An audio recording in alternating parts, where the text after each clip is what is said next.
Hello दोस्तों, स्वागत है आपका दक्षिण कौशल आईएएस के ऑनलाइन प्लेटफॉर्म पर। हम लोग सीजीपीएससी प्रीलिम्स के लिए पॉलिटी के एमसीक्यूज डिस्कस कर रहे थे, जिसमें लास्ट लेक्चर हमारा पार्लियामेंट का ही था, संसद के। तो हमने कुछ टॉपिक्स तो डिस्कस कर लिए थे और कुछ टॉपिक हमारे बच गए थे। तो जैसा कि हमने देखा था, संसद, भारतीय संसद, जो कि भारतीय संविधान के आर्टिकल 79 से 122, ओके, इन आर्टिकल के बीच में भारतीय संसद में संविधान में भारतीय संसद को मेंशन किया गया है। ओके, यहाँ तक हमने देख लिया था। तो इसी में ही इनके विशेषाधिकार, इसका गठन कैसे होगा संसद का, ये सारी चीजें दी गई हैं।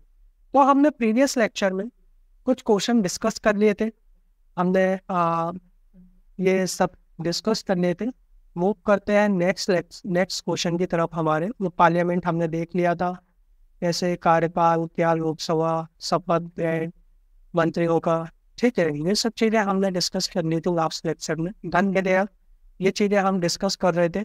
धन विधेयक सीमित शक्ति होती है राज्यसभा के पास, ओके, लोकसभा में ये प्रस्तुत किया जाता है। और आर्टिकल 109, ओके, लोकसभा में प्रस्तुत हो गई आर्टिकल 109 में। और जो धन विधेयक है, धन विधेयक किसमें वर्णन किया गया? आर्टिकल 1110 में धन विधेयक को दिया गया। ओके, तो ये लोग हम डिस्कस कर चुके थे क्वेश्चन 22। अब देखो क्वेश्चन 23 देखते हैं हम आज का। तो आज का तो फर्स्ट क्वेश्चन है, बाकी टोटल जो क्वेश्चन है वो 23 है। तो खाता ने कि कथन लिखा है कि किसी धन विधेयक के लोकसभा द्वारा पारित किए जाने और राज्यसभा को पारित किए जाने के बाद राज्यसभा की सिफारिशें लोकसभा द्वारा सिफारिशों की प्राप्ति के 14 दिन के अंदर अनिवार्यता स्वीकार की जानी होती है और तत्पश्चात उन्हें विधेयक में अंगीकृत किया जाना होता है। दूसरा है, धन विधेयक राज्यसभा में पेश नहीं किया जा सकता। देखो, हमने क्या देखा था कि राज्यसभा धन विधेयक को सिफारिश से भेज सकती है, उसमें सिफारिश कर सकती है, लेकिन वो सिफारिश जो रहेंगी वो लोकसभा के ऊपर अनिवार्य नहीं होंगी कि आप उस सिफारिश को लागू करें, अनिवार्यता लागू न करें। वो लोकसभा के ऊपर है, वो लागू करे या ना करे। अगर लागू नहीं करता तो ये अपने आप पारित हो जाता है। और अगर 14 दिन तक राज्यसभा इस पर कोई फीडबैक नहीं देती है या फिर इस पर कोई प्रक्रिया नहीं करती है, प्रतिक्रिया नहीं करती है, कोई प्रक्रिया फॉलो नहीं करती, तो 14 दिन के बाद ऐसा समझा जाता है कि जो धन विधेयक है वो पास हो गया है राज्यसभा से। ओके, जो राज्यसभा ने पास कर दिया है। तो पहला जो हमारा रहेगा 23 का, पहला तो गलत हो गया। और धन विधेयक राज्यसभा में पेश नहीं किया जा सकता, ये सही है। देखो, धन विधेयक राज्यसभा में पेश करने का कोई मतलब नहीं है, लेकिन एक प्रोसीजर है, उसके तहत ये राज्यसभा में पेश किया जाता है ताकि दोनों सदनों से ये जा सके। ओके, ताकि इस पर विस्तार से चर्चा हो सके, क्योंकि राज्यसभा जो है वहाँ पर परमानेंट एक स्थायी सदन है, जहाँ पर अमूमन ज्यादातर सीनियर लीडर्स रहते हैं। ओके, सीनियर लीडर्स रहते हैं जहाँ पर ज्यादातर, तो एक अच्छे से चर्चा हो सके उस पर। और जो पार्लियामेंट है, जो लोकसभा है, उसको और उन पर विस्तार से, अगर कुछ गलत है तो विस्तार से सोचने का मौका दिया जाए, विस्तार से सोचने का मौका दिया जाए। तो इसलिए वहां पर ये भेजा जाता है। ऐसा कोई प्रक्रिया दी नहीं गई है कि राज्यसभा में उसको भेजना मैंडेटरी है।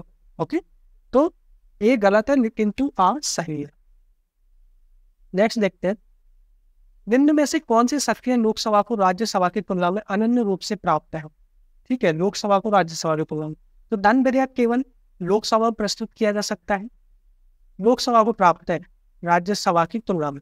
तो बिल्कुल धन विधेयक को केवल लोकसभा में प्रस्तुत किया जा सकता है, ये प्राप्त। धन विधेयक के निरस्तीकरण अथवा संशोधन के संबंध में बिल्कुल, मंत्रिपरिषद के उत्तरदायित्व के संबंध में बिल्कुल, और अखिल भारतीयों की सेवा के सृजन में देखो ये प्राप्त नहीं है। अखिल भारतीयों की सेवाओं के सृजन में ये प्राप्त नहीं है। तो कौन सा आंसर होगा? First, second, third.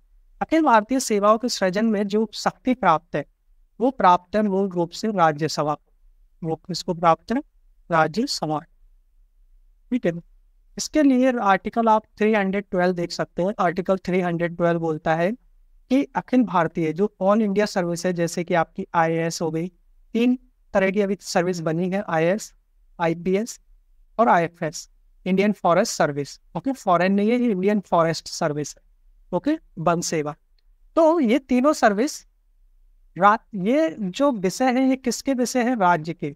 अब इन पे विषय बनाने की शक्ति किसकी है? जब तक राज्यसभा 2/3 बहुमत से पारित नहीं कर देती है कि ऐसी कोई बात आ गई है कि कोई अखिल भारतीय सेवा का सृजन किया जाए, तब तक लोकसभा उसके बारे में नियम या फिर वो सर्विस नहीं बना सकती। ओके, तो ये फोर्थ नहीं होगा। तो 1 2 3।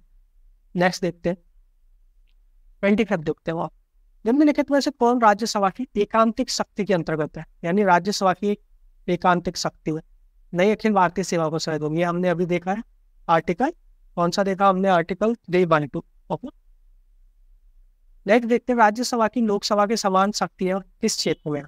राज्यसभा की लोकसभा के समान नई अखिल भारतीय सेवाएं संगठन, ये तो है नहीं, इसमें सिर्फ राज्यसभा है। संविधान संशोधन संगठन, बिल्कुल।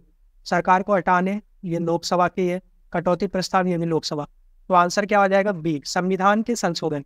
देखो, संविधान संशोधन आर्टिकल 368 के बारे में बात करता है। ओके, तो संविधान संशोधन अलग अलग सदनों से पारित होना चाहिए, अलग अलग सदनों से पारित होना चाहिए। अगर एक सदन से पारित हो गया, दूसरे सदन ने मना कर दिया, तो वो संशोधन नहीं माना जाएगा, वो बिल पास नहीं होगा। ठीक है, तो इस तरह से दोनों के पास समान शक्तियां हैं संविधान संशोधन के बारे में। नेक्स्ट क्वेश्चन देखते हैं हम अपना। निम्नलिखित कथनों पर विचार कीजिए कि राज्यसभा का जो सभापति और उपसभापति उस सदन के सदस्य नहीं होते, जबकि राष्ट्रपति के निर्वाचन में संसद के दोनों सदनों के मनोनीत सदस्यों को मतदान का कोई अधिकार नहीं होता है, उनको उपराष्ट्रपति के निर्वाचन और मतदान का अधिकार होता है। तो देखो, बिल्कुल। दूसरा देखते हैं अब कि राष्ट्रपति के निर्वाचन में जो दोनों सदनों में मनोनीत सदस्य हैं उनको तो अधिकार नहीं होता है, बिल्कुल हमने देखा, लेकिन उपराष्ट्रपति के निर्वाचन में उनको अधिकार होता है। तो सेकंड तो हमारा सही है। ओके, लेकिन पहला, राज्यसभा का सभापति उपसभापति उस सदन के सदस्य, देखो राज्यसभा का जो सभापति है, सभापति वो क्या होता है? वो पदेन सभापति होता है, और बाकी वो कौन होता है? Vice president. वाइस प्रेसिडेंट, उपराष्ट्रपति जिसे हम कहते हैं, उपराष्ट्रपति राज्यसभा का सदस्य नहीं होता है। ओके, अगर कोई उपराष्ट्रपति है तो वो पदेन सभापति होगा, पदेन सभापति होगा। ओके, इसका राज्यसभा का।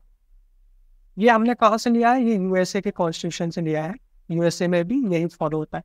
सेकंड, उपसभापति। देखो, उपसभापति जो है, जो राज्यसभा है, राज्यसभा के जो सदस्य हैं उनमें से ही चुना जाता है, राज्यसभा के सदस्यों में से चुना जाता है। ओके, अब सदस्यों में से चुना जाएगा तो ऑलरेडी जो सदस्य हो गए उपसभापति राज्यसभा का।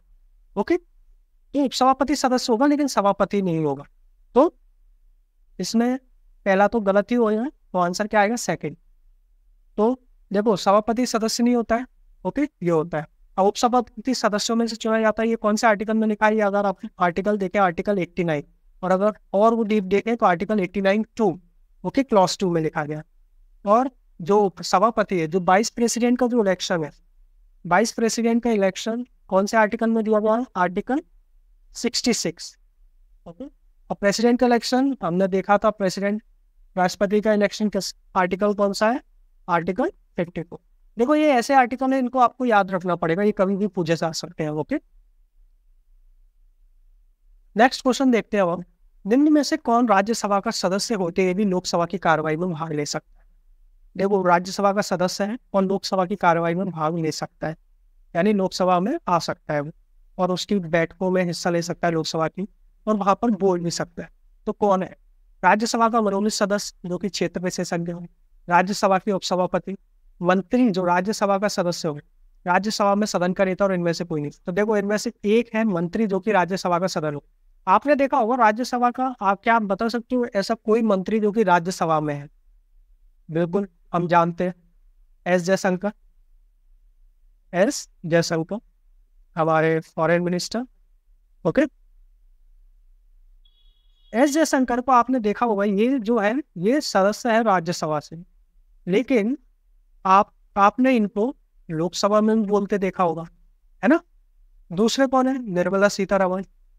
निर्मला जी जो कि हमारे फाइनेंस मिनिस्टर है, ये भी राज्यसभा की सदस्य है, लेकिन इनको आपने लोकसभा में देखा होगा जब आपने बजट स्पीच देखी होगी। ठीक है, बजट स्पीच देखी होगी, तो इनको लोकसभा में भी बोलने का, उनकी कार्रवाई में भाग ले सकते हैं एक मंत्री जो कि राज्यसभा का सदस्य।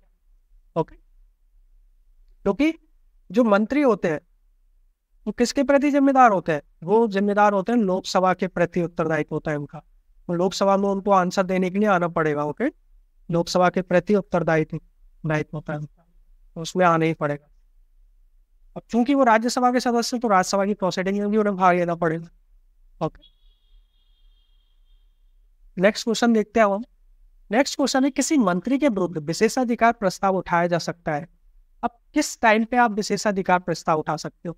देखो, विशेषाधिकार प्रस्ताव देख के लिए अब सबसे पहले हम ये समझते हैं विशेषाधिकार प्रस्ताव होता क्या है, तो बाद में फिर हम समझेंगे कि किसके विरुद्ध किस तरीके से उठाया जा सकता है। तो देखो, विशेषाधिकार प्रस्ताव किसी मामले के तथ्यों को रोकता है तथा तथ्यों पर बिगड़ा हुआ बर्तन देता है। तो आंसर तो सी हो गया। अभी आपको समझ में नहीं आया होगा तो देखो मैं समझाता हूँ। देखो क्या होता है, कभी कभी जो मंत्री होते हैं, मंत्रियों को आंसर देना होता है अपने मंत्रालयों से रिलेटेड, जो भी वर्क चल रहे हैं, जो भी कार्य चल रहे हैं, उनसे रिलेटेड मंत्रियों को आंसर देना होता है। इनको सदस्यों को, सदस्य वो क्वेश्चन उठाते हैं, प्रश्नकाल में प्रश्न पूछते हैं और मंत्रियों को आंसर देना होता है। लेकिन मंत्री अगर गलत तथ्य प्रकट करता है, तथ्यों को प्रकट करता है गलत तरीके से, ठीक है, गलत तरीके से तथ्यों को प्रकट करता है, या फिर गलत जानकारी देता है, या फिर जानकारी कोई भी गलत देता है, तो उस मंत्री के खिलाफ एक विशेषाधिकार प्रस्ताव लाया जाता है। विशेषाधिकार प्रस्ताव का मतलब होता है कि उसने उस सदस्य के विशेषाधिकार का उल्लंघन किया है, संसद में सदस्य के विशेषाधिकार का उल्लंघन किया है, विशेषाधिकार का उल्लंघन किया है। तो इस विशेषाधिकार उल्लंघन के विरुद्ध एक प्रस्ताव लाया जाता है, जिसे विशेषाधिकार प्रस्ताव बोला जाता है। ये विशेषाधिकार प्रस्ताव लाने का मतलब ये होता है कि किसी मंत्री का, उसका उद्देश्य अगर हम देखा जाए तो मंत्री की निंदा करना होता है इसका उद्देश्य, कि उस मंत्री ने गलत जानकारी दी है और मंत्री की निंदा करना इसका मेन उद्देश्य होता है। ओके, ऐसा कुछ होता नहीं है मंत्री को, लेकिन उनकी निंदा करना एक उद्देश्य होता है, तो उसने गलत तथ्य दिया है, गलत जानकारी दी है। ओके, नेक्स्ट क्वेश्चन देखते हैं हम। निम्नलिखित में से कौन सा एक प्रावधान भारतीय संविधान के अंतर्गत संसद के सदस्यों के विशेषाधिकारों तथा उन्मुक्तियों को निर्धारित करता है? देखो, संसद के सदस्यों के विशेषाधिकार, ये आर्टिकल 105। अब आर्टिकल 105 भी संसद सदस्यों के विशेषाधिकारों के बारे में बताता है। जैसे अगर कोई भी सदस्य है, उसकी जो भी विशेषाधिकार है, जैसे अभी हमने देखा सदस्य के विशेषाधिकारों का उल्लंघन, तो ये आर्टिकल 105 में विस्तार से जो भी विशेषाधिकार मिलते हैं एक संसद के सदस्य के तौर पर, वो सब विशेषाधिकार इसमें दिए गए। ठीक है, कि जैसे संसद के जो संसद है उसके प्रांगण में किसी को गिरफ्तार नहीं किया जा सकता, संसद के प्रांगण में, या फिर उसकी सभा, अगर उसकी बैठक हो रही है तो उसमें से किसी भी सांसद को गिरफ्तार नहीं किया जा सकता, सांसद की गिरफ्तार। तो इस तरह के जो भी उनके खिलाफ कोई प्रोसीडिंग हो रही है, कोई भी आपराधिक वगैरह हो रही है, उस तरह के कुछ आपराधिक कृत्य वगैरह के उसके खिलाफ जो कार्रवाई हो रही है, तो उस तरह के कुछ विशेषाधिकार इसमें दिए गए हैं कि किस किस तरह की प्रक्रिया फॉलो की जाती है उनके लिए। तो ये आर्टिकल 105 में विस्तार से समझाया गया। ओके, अब नेक्स्ट क्वेश्चन देखते हैं हम। 31, संसद के दोनों सदनों की संयुक्त बैठक में कोई विधेयक निर्दिष्ट या फिर रेफर किया जाता है तो किसके द्वारा पारित किया जाना होता है? ठीक है, दोनों सदनों की संयुक्त बैठक है। ठीक है, सबसे पहले संयुक्त बैठक दोनों सदनों की किस में दी जाती है? ये बहुत इंपॉर्टेंट आर्टिकल है, आर्टिकल 108 में। तो क्या आता है इसमें? तो इसका जो आंसर होगा, उपस्थित तथा मत देने वाले सदस्यों का साधारण बहुमत। देखो, दोनों सदनों की संयुक्त बैठक यानी राज्यसभा प्लस लोकसभा, इन दोनों के जो सदस्य हैं एक साथ बैठेंगे। अब इन दोनों सदस्यों को अगर अब मान लिया जाए 550 है और अराउंड 250 के आसपास लोकसभा राज्यसभा में, ठीक है, इन सदस्यों को मिला के टोटल एक संयुक्त बैठक बनाई जाती है और उस बिल पर विस्तार से चर्चा की जाती है। अब उसमें से मत देने वाले सदस्यों का साधारण बहुमत अगर हम बात करें 51% से अगर वो पास हो गया तो पास मान लिया जाएगा, जो भी उपस्थित लोग हैं उनमें से। अब यदि राष्ट्रपति ने संसद के संयुक्त सत्र की अधिसूचना जारी कर दी और इस बीच लोकसभा विघटित हो जाए तो क्या हो?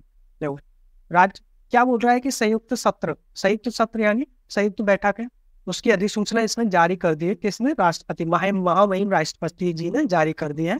और इस बीच लोकसभा विघटित हो गई, यानी लोकसभा को भंग कर दिया गया या विघटित हो गई है, जो भी है। तो उस समय क्या होगा? उस समय उस बिल का क्या होगा? तो वो जो बिल रहेगा वो संयुक्त सत्र यथा समय आहूत होगा जो राष्ट्रपति ने बोला है। ठीक है, अब हम देखो कुछ विस्तार से देख लेते हैं इसके बारे में, जब इतना है ये संयुक्त बैठक। संयुक्त बैठक दो तरीके से होती है। हम लोग एक स्लाइड ले लेते हैं, ठीक है, जिसमें हम विस्तार से समझेंगे। व्हाइट स्क्रीन ले लेते हैं, ठीक है। हम लोग संयुक्त बैठक के बारे में देखते हैं। देखो, संयुक्त बैठक का प्रावधान दो आर्टिकल में दिया गया है संविधान के। पहला हम आर्टिकल समझेंगे जो अभी हम पढ़ ही रहे थे, आर्टिकल 108। देखो, आर्टिकल 108 के तहत संयुक्त बैठक कब होती है? जब कोई बिल है संविधान में, जब कोई बिल है संसद में, या फिर हम विधेयक बोल सकते हैं, कोई विधेयक है जो कि लंबे समय से लंबित पड़ा हुआ है, लंबित विधेयक है, या फिर दोनों सदन है, राज्यसभा या लोकसभा में मतभेद है, उन पे में मतभेद है, और इसके कारण वो बिल पास नहीं हो पा है, ठीक है, और बहुत टाइम से वो लंबित पड़ा हुआ है। तो इसके रिगार्डिंग प्रेसिडेंट संयुक्त बैठक आपको आहूत करता है, उसकी सूचना जारी करता है, आर्टिकल 108। और इस संयुक्त बैठक की जो अध्यक्षता करता है, अध्यक्षता कौन करता है? अध्यक्षता इसकी जो करेगा वो लोकसभा का स्पीकर करेगा, या फिर लोकसभा का अध्यक्ष बोल सकते हो आप, स्पीकर लोकसभा का अध्यक्ष करेंगे। ठीक है, तो दोनों हमने देख लिया, लोकसभा का अध्यक्ष करेंगे और इसकी अध्यक्षता। अगर लोकसभा का अध्यक्ष उपस्थित नहीं होगा तो उपाध्यक्ष करेगा, और उपाध्यक्ष अगर उपस्थित नहीं हुआ लोकसभा में तो कौन करेगा? उपसभापति, किसका? राज्यसभा। ठीक है, तो इस तरह से अब तक एक क्वेश्चन आता है कि अब तक कितनी बार ये हो चुका है संयुक्त बैठक? देखो, 1950 से अब तक 3 बार ये संयुक्त बैठक हो चुकी है, 3 बार। ओके, फर्स्ट जो बैठक हुई वो दहेज प्रतिषेध नियम के खिलाफ हुई, दहेज प्रतिषेध विधेयक था। ओके, डॉरी प्रोहिबिशन एक्ट था, जो कि 1960 में आया था। सेकंड जो था वो बैंक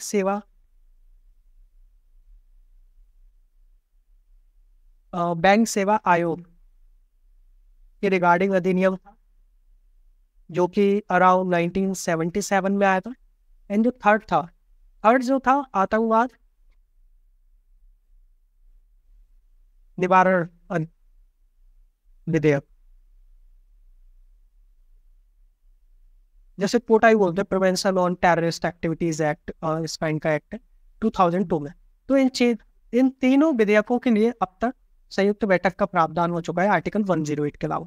अब हम दूसरी बैठक देख रहे थे अभी तक, ये एक होती है बैठक, ये फर्स्ट संयुक्त बैठक है आर्टिकल 108 के रिगार्डिंग। सेकंड जो बैठक है, हम सेकंड बैठक भी देख लेते हैं।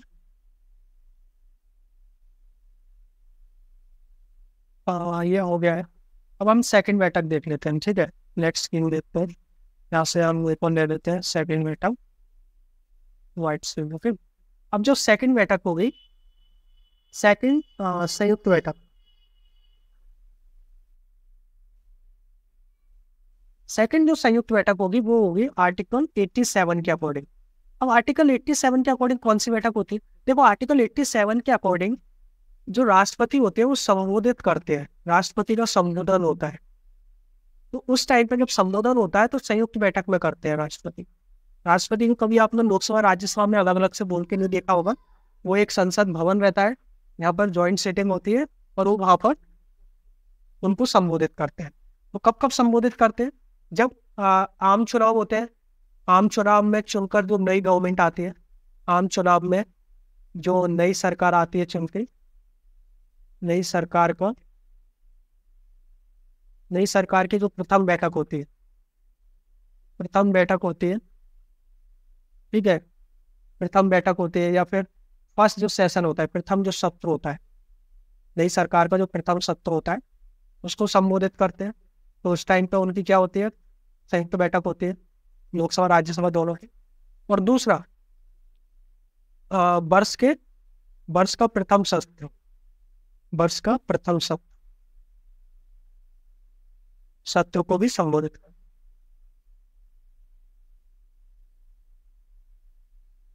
संबोधित करते हैं। जैसे हम धन्यवाद प्रस्ताव के नाम से भी जाने जाते हैं, धन्यवाद प्रस्ताव, इस पर चर्चा होती है ना, इस पर चर्चा होती है।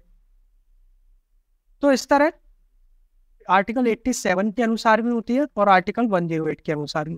तो अगर पूछता है इस तरह से क्वेश्चन बनाया जा सकता है, क्योंकि हम सिर्फ आर्टिकल 108 पर फोकस करते हैं, आर्टिकल 87 पर फोकस नहीं करते। तो आर्टिकल 87 के अनुसार भी संयुक्त बैठक होती है। नेक्स्ट क्वेश्चन की ओर मूव करते हैं हम। 32 हो गया, 33 देखते हैं हमारा। लोकसभा और राज्यसभा के बीच गतिरोध की स्थिति में किन किन स्थितियों में संसद की संयुक्त बैठक बुलाई जाती है?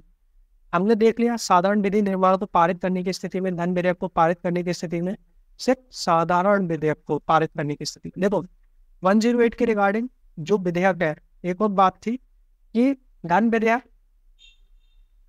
और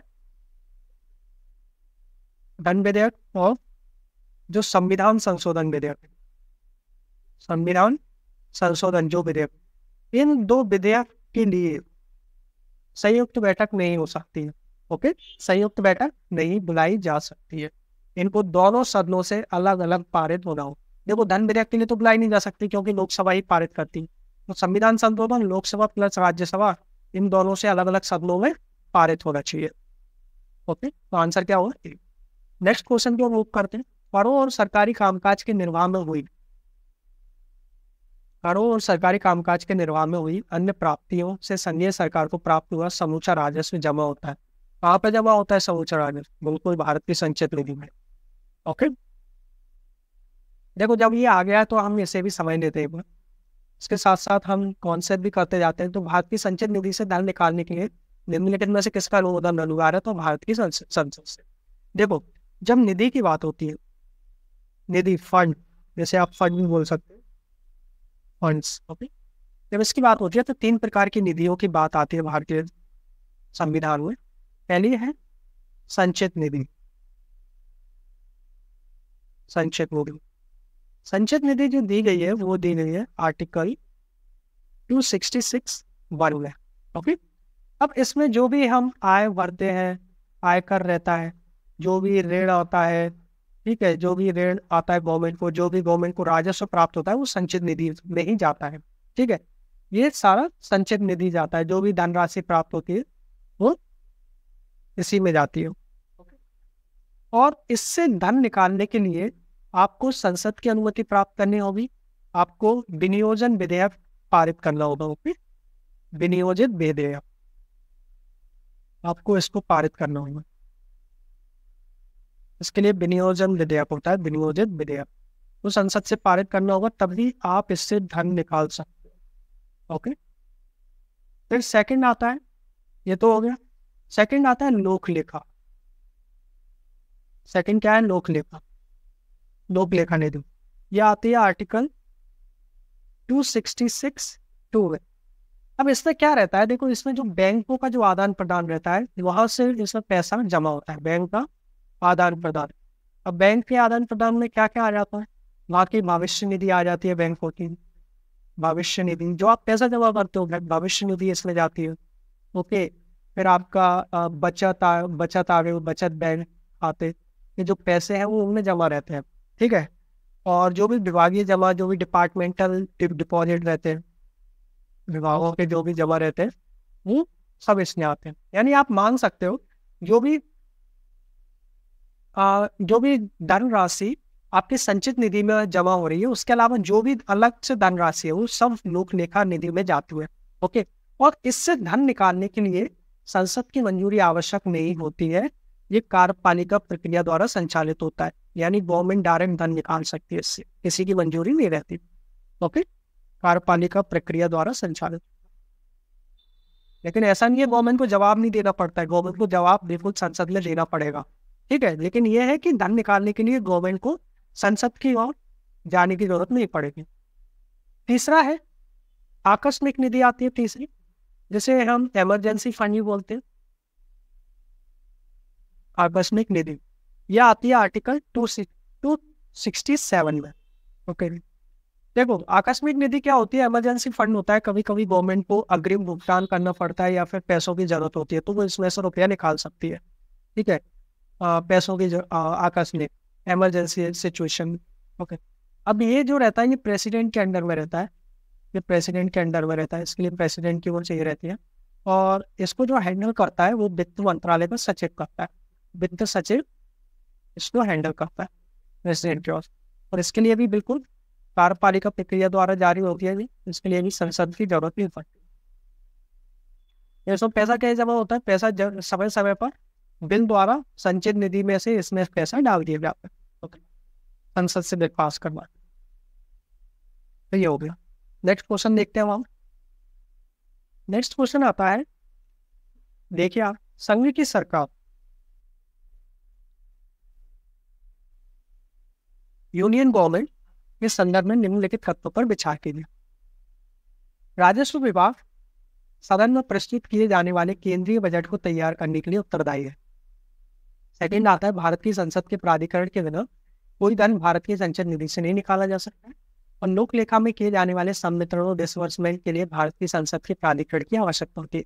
देखो अभी हमने इस क्वेश्चन को देखा है, तो राजस्व विभाग संसद में प्रस्तुत किए जाने वाले केंद्रीय बजट को तैयार करता है। बिल्कुल, राजस्व विभाग तैयार नहीं करता है।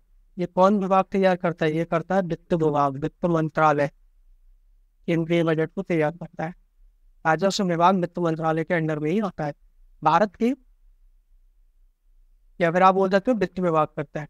भारत की संसद के प्राधिकरण ऑथराइजेशन के बिना कोई धन भारत की संचित निधि से नहीं निकाल सकता है। बिल्कुल सही है। और लोक लेखा से किए जाने वाले संवितरण और डिसबर्समेंट के लिए भारत की संसद के प्राधिकरण की आवश्यकता होती है। बिल्कुल नहीं होती। ये क्या बोला? कार्यपालिका से हो सकता है, ये कार्यपालिका एग्जीक्यूटिव ऑर्डर की इसके लिए आवश्यकता होती है। तो इसके लिए आंसर क्या आएगा? आंसर आएगा हमारा सी, केवल 2। नेक्स्ट क्वेश्चन देखते हैं। निम्नलिखित कथनों में से कौन सा एक धन विधेयक के बारे में सही नहीं? धन विधेयक संसद के दोनों सदनों में से किसी भी सदन में प्रस्तावित किया जा सकता है। लोकसभा अध्यक्ष निर्णय करने के लिए अन्य प्राधिकारी के कोई दो धन विधेयक है या नहीं? ओके। फिर लोकसभा द्वारा पारित किसी धन विधेयक का राज्यसभा द्वारा 14 दिन के अंदर लौटाया जाना, विचारा भेजा जाना आवश्यक है। राष्ट्रपति किसी धन विधेयक को लोकसभा में पुनर्विचार के लिए नहीं लौटा सकता। बिल्कुल सही है। सही क्यों नहीं है? कौन सा धन विधेयक संसद के द्वारा सभाओं किसी सभा को प्रस्तावित किया जा सकता है? बिल्कुल नहीं। हमने क्या देखा? धन विधेयक से लोकसभा में ही प्रस्तावित किया जा सकता है, ठीक, सिर्फ लोकसभा में प्रस्तावित किया जा सकता है। तो नेक्स्ट क्वेश्चन, वार्षिक संघीय बजट लोकसभा द्वारा पारित नहीं होता तो, और कोई वार्षिक संघीय बजट पर लोकसभा के द्वारा अगर पारित नहीं होता है क्या होता है? प्रधानमंत्री अपनी मंत्रिपरिषद त्याग पर पेश कर देता है। क्यों? अगर लोकसभा में बजट पास नहीं हो रहा है तो इसका ये मतलब निकलता है कि जो सरकार है वो अल्पमत में आ गई है। और अल्पमत में आ गई है इसका मतलब है कि सरकार अब प्रतिनिधित्व नहीं कर सकती है। सरकार के पास कोई उत्तरदायित्व नहीं है कि वो संसद का, कि वो मंत्रिपरिषद ने विश्वास खो दिया है, मंत्रिपरिषद ने विश्वास खो दिया है, इसका असर हो सकता। तो अब सरकार पावर में नहीं रहती है। तो सिर्फ अविश्वास प्रस्ताव के द्वारा ही ये साबित नहीं कर सकते कि सरकार अपना अल्पमत में, समय समय पर जैसे बजट के द्वारा, और बजट हो गया, धन्यवाद प्रस्ताव को भी पास हो जाना चाहिए। इस तरह के प्रस्ताव के द्वारा भी सरकार को साबित करना पड़ता है कि वो अभी भी मत में है, अभी भी बहुमत में है सर, ठीक है। तो ये है। नेक्स्ट, लेखानुमोदन और अंतरिम बजट के बीच क्या अंतर है? देखो, लेखानुमोदन, सबसे पहली बात है लेखानुमोदन आपको समझना है क्या है। और सुना हो आपने, देखो लेखानुमोदन जो है आर्टिकल 116 में दिया गया है। क्या होता है? देखो अभी तो कुछ टाइम से इसकी जरूरत नहीं पड़ रही है गवर्नमेंट को, लेकिन पहले क्या होता था? पहले जो आपका बजट रहता था वो अराउंड मार्च में चालू होता था। बजट मार्च में पेश होता था और उसको पास होते होते क्या आ जाता था? मार्च अप्रैल देन मई में वो पास होता था अराउंड 26। तो जब तक, क्योंकि जो बिल पास होता है, जो बजट पास होता है, वो 1 मार्च से 31 अप्रैल तक का उसमें पूरा वो रहता है, ठीक है। सॉरी,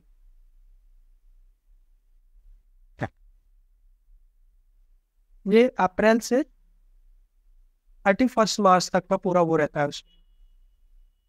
जो भी बजट रहता है गवर्नमेंट।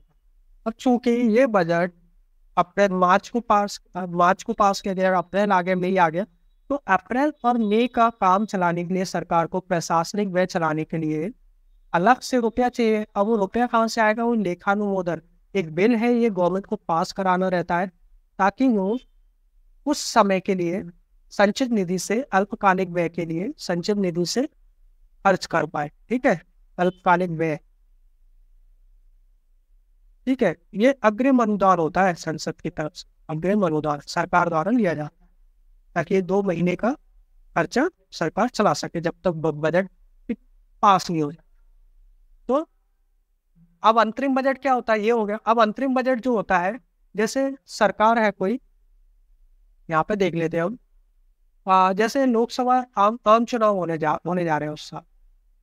अब आम चुनाव होने के बाद, आम चुनाव कब होते हैं? जून में होते हैं वैसे ज्यादातर।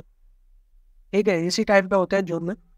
अब बजट पेश किया गया मार्च में, लेकिन अब जून में कोई नई गवर्नमेंट आ गई और यहाँ पे बजट पेश कर दिया यहाँ पे, तो क्या होता है? सरकार सिर्फ 2 से 3 महीने के लिए एक बजट लेकर आती है, जिसे अंतरिम बजट बोला जाता है। उसमें से 2 से 3 महीनों के लिए ही बात की जाती है, कुछ ज्यादा लोक लुभावन योजनाएं नहीं होती।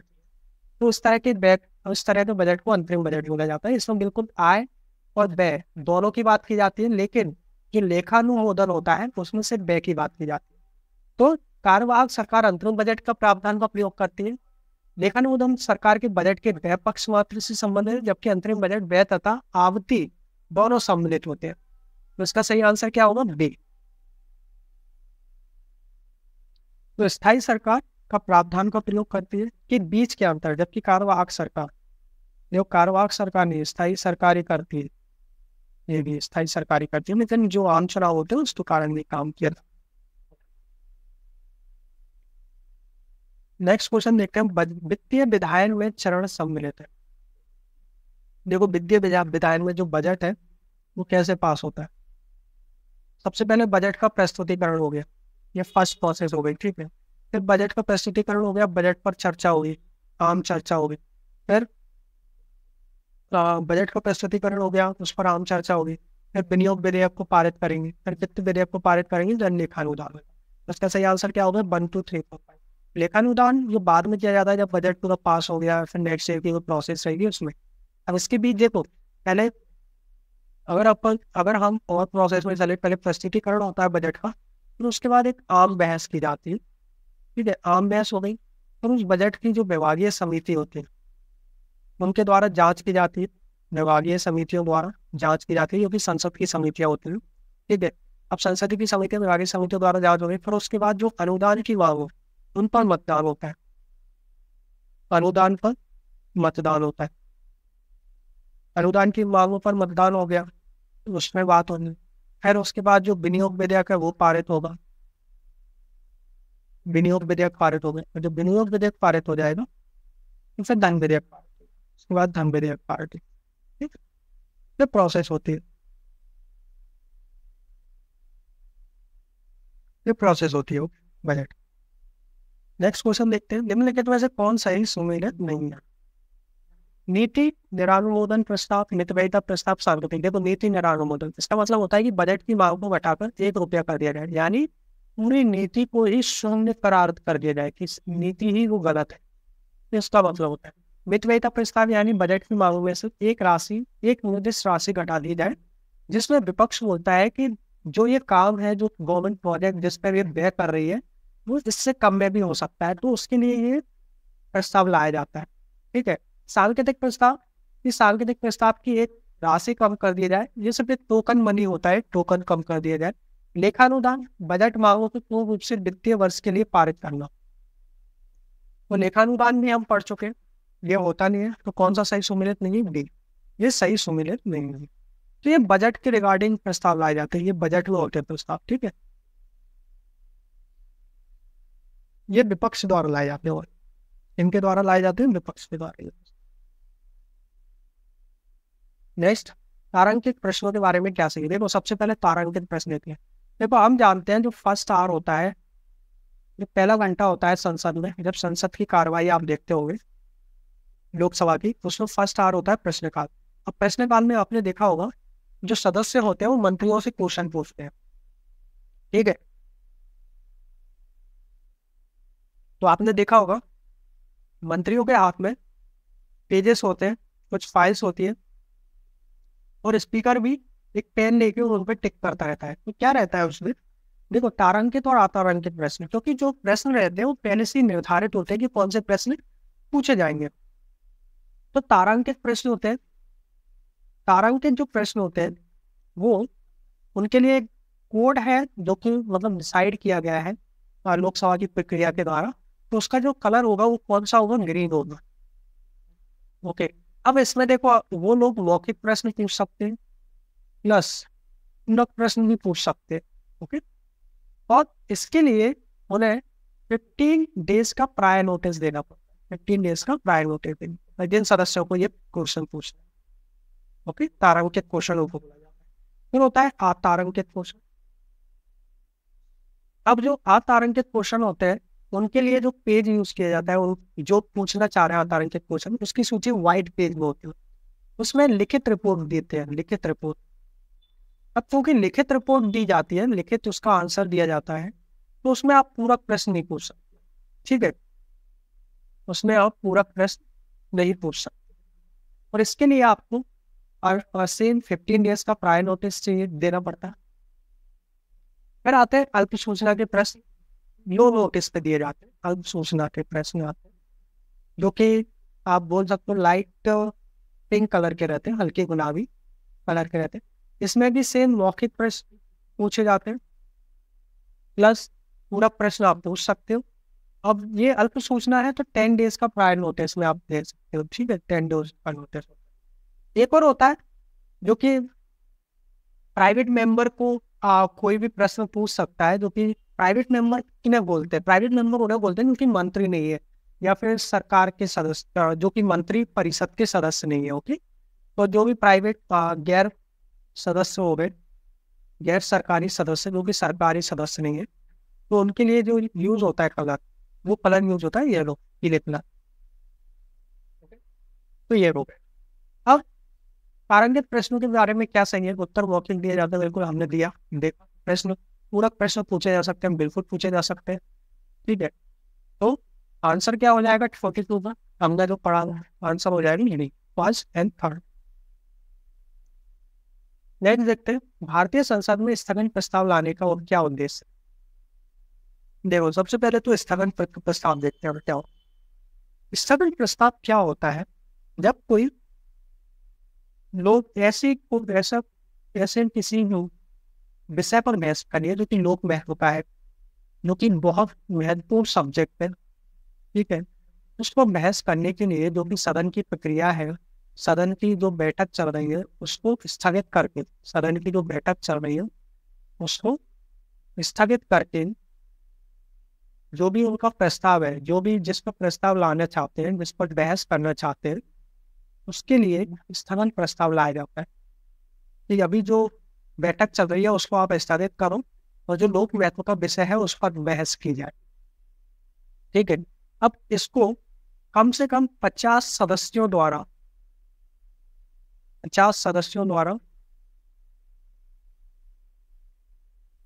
इस पर सहमति होना चाहिए, तब जाके स्थगन प्रस्ताव लाया जा सकता है, ठीक है। और स्थगन प्रस्ताव पर जो बहस होती है कम से कम 2.5 घंटे से कम की नहीं होना चाहिए, 2.5 घंटे से ज्यादा ही बहस होती है, ठीक है, इस पर जब बहस हो, ओके। तो वो जो भी रहेगा वो बहुत महत्वपूर्ण रहेंगे, ठीक है। तो सदन की कार्रवाई को स्थगित करने का इससे प्रयास किया जाता है। और ये क्या ये दोनों सदनों में पेश किया जा सकता है, बिल्कुल दोनों सदन में आप पेश कर सकते, दोनों सदन में पेश किया जा सकता। नेक्स्ट क्वेश्चन आता है हमारा, संसदीय प्रक्रिया में ग्लोटीन का क्या होता है। देखो ग्लोटीन पहले के टाइम पे, अगर आपने हिस्ट्री पढ़ी होगी, हिस्ट्री में ग्लोटीन का मतलब होता है कि सर काट दिया जाता था, सर को एक इस तरह का वो रहता था, उसमें सर को रखा जाता था और ऊपर से तलवार के सहारे या फिर किसी मशीन के सहारे उसका गला काट दिया जाता था, उसको ग्लोटीन बोला जाता था, ग्लोटीन प्रक्रिया होती थी, ठीक है। ये हिस्ट्री में आप पढ़ोगे, ठीक है। तो इसका मतलब क्या होता है ग्लोटिन को? ग्लोटिन का होता है विधेयक पर बहस को बंद कर देना। मतलब क्या होता है, कभी कभी किसी विधेयक या किसी संकल्प पर कोई भी चर्चा नहीं हो पाती है, विधेयक या फिर संकल्प पर चर्चा नहीं हो पाती, ठीक है। विधेयक या संकल्प चर्चा नहीं हो पाती, चर्चा किसी दूसरे विषय पर चल रही होती है, तो चर्चा नहीं हो पाती, तो उस चर्चा नहीं हो पाएगी तो उसमें मतदान कैसे होगा? तो मतदान से पूर्व उस विधेयक पर मतदान से पूर्व चर्चा करने के लिए, मतदान से पूर्व चर्चा करने के लिए ये प्रस्ताव लाएगा, करने के लिए जो प्रस्ताव लाएगा, ओके। ग्लोटिन प्रस्ताव यानी अभी जो चल रही है बहस उसको खत्म कर दिया जाए और इस पर मतदान से पूर्व चर्चा करनी है, तो इसको बीच में लाके इस विधेयक को या संकल्प को आप पारित कराओ, ठीक है। तो ग्लोटिन प्रस्ताव हो गया, ठीक है। तो आज के लिए हम इतना ही रखते हैं। नेक्स्ट लेक्चर में हम एक नए टॉपिक के साथ मिलेंगे, कुछ नया टॉपिक डिस्कस करेंगे और मोस्ट प्रोबेबली जो हमारा नेक्स्ट टॉपिक रहेगा वो रहेगा सुप्रीम कोर्ट देखेंगे। उम्मीद है आपको देखो आज का लेक्चर पसंद आया होगा। मैंने अपनी तरफ से पूरी कोशिश की है कि आपको संसद के रिगार्डिंग जो भी क्वेश्चन है, जो भी एमसीक्यूज बन सकते हैं वो आपको कराए जाए और मैंने कराया अपनी तरफ से, ओके। और अगर आपको ये लेक्चर पसंद आ रहे हैं तो आप यूट्यूब चैनल पर सेम जाके सब्सक्राइब कर सकते हैं, लाइक कर सकते हैं और बिल्कुल आप कमेंट भी कीजिए। देखो अगर आपको क्लासेस अच्छी लग रही है तो बिल्कुल कमेंट कीजिए और शेयर भी कीजिए जो इस प्रिपरेशन कर रहे हैं, ठीक है। और जो ऐसी वीडियोस खोज रहे हैं जहाँ से उनके पीवाईक्यूज और वो एमसीक्यूज हैं उनकी प्रिपरेशन और अच्छी हो पाए, ओके। मिलते हैं नेक्स्ट लेक्चर में, सुप्रीम कोर्ट हम डिस्कस करेंगे बिल्कुल, ओके। Thank you.